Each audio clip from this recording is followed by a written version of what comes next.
Good morning, it's Pat of PatLeeCampbell.com, and this morning I have the great opportunity to speak a little bit with Helen Wilsher. Helen has come all the way from the UK here to the United States for a summit that we are attending together, and it's a great privilege to spend a few minutes with you. Helen. Thank you very much. It's a pleasure. Helen has come here because she has a very interesting business going in the UK, and I'd like you to tell us a little bit about that and let us know what your website is. I'd like to visit that and see what's happening here. Okay, my website's very simple. It's helenwilsher.com, and basically I mentor and coach and consult with beauty professionals. So it's generally ladies who have their own businesses, their own beauty salons. They've been in for several years, but they're now at the stage where they want to grow their business. So they have a successful business, but they don't necessarily realise how they got there, so they're not sure how they're going to make the next step to improve the business moving forward. So it's helenwilsher.com, and I'll have the name spelled in here in the article for you. So welcome to this side of the pond. Thank you. Awesome to have you here. Yeah, the weather's so much better here as well. I'm sure, yes. So over the last 2 years, I've watched you transform your business. From being an employee to becoming a sought-after speaker and self-employed and consultant in your industry. And you've explained that just a little bit here in terms of wanting to help others in your industry go bigger. And I think you have a very special niche in that area of expansion and helping to grow businesses. And I'd like to talk about that a little bit this morning. I know that you have a heart for providing first-class customer service. Yeah. And that first-class customer service, rather than being the exception, to be the standard. Really, first and foremost, in the beauty industry and beyond. So what would you say is the central theme of questions presented to you from business owners? The main problem for business owners is they are trying to juggle too many things. So generally, they know how they want to run their businesses, but they don't necessarily either have the time or the know-how to explain that to their staff. So you find that you don't get a continuity of service throughout the business. So the owner will have a certain standard that they want to maintain, which is usually the highest standard. Then not all the staff necessarily follow that because the salon owner hasn't had the time to instill in them exactly how they want things done. So that can lead to differences in the level of services clients get from different members of staff. And certainly different levels of experience and loyalty and coming back for more service. Yes, definitely. Which is the bottom line. So most of the services of your clients though are offline. Yes. But still hands-on, if you will, because you want to touch their lives. Providing aesthetic care. Now, as entrepreneurs, what key customer service actions can we implement to make our own personal encounters memorable? I think it's setting up systems, to me, is the most important thing. Because once you set up a system, then it makes it easy to explain to somebody else so that you've got that same level of service running throughout your business. And it also helps you as well as a business owner, that you know when certain situations come up, you know exactly how you're going to deal with it, and you haven't got to keep thinking, oh, what did I do last time? You've actually got a set of systems in place so that you know how to take your clients through each step of the journey that they have with you in your business. So almost like having an algorithm, Yeah. which is a standard, which each of your employees or service providers will know. Yeah.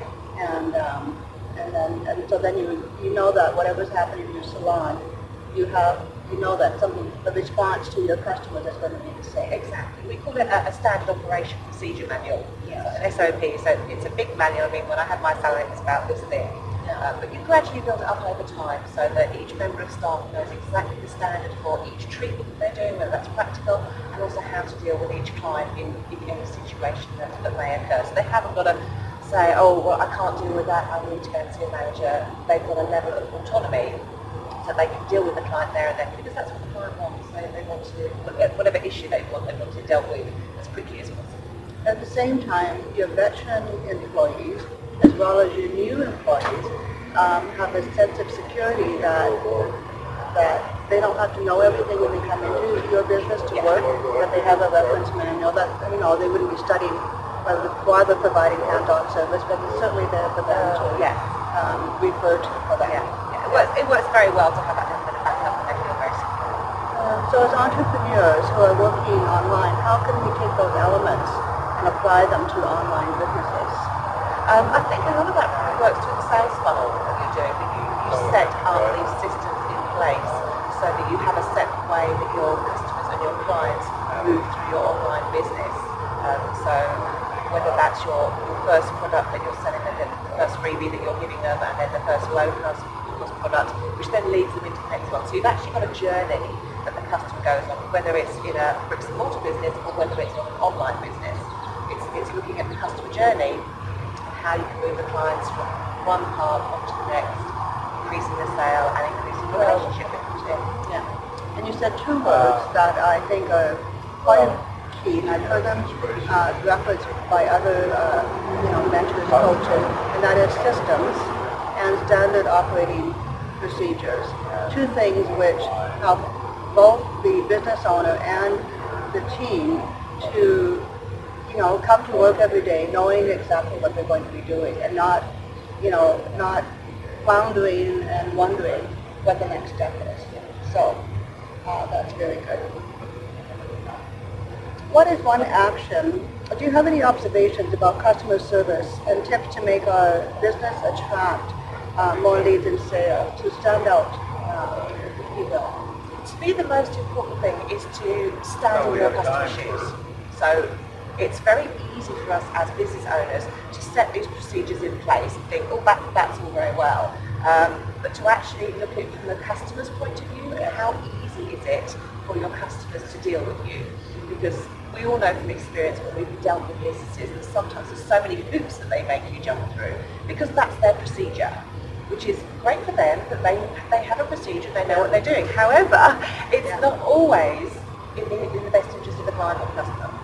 So I think that's the thing, is to actually take a step back once you've done your customer journey, take a step back and then look at it from the point of view of the customer, and are there any areas in that you would find annoying as a customer, that are unnecessary, that you can skip across and make more simplified so that the client isn't jumping through these hoops? So yeah, looking at it from the customer. Perfect.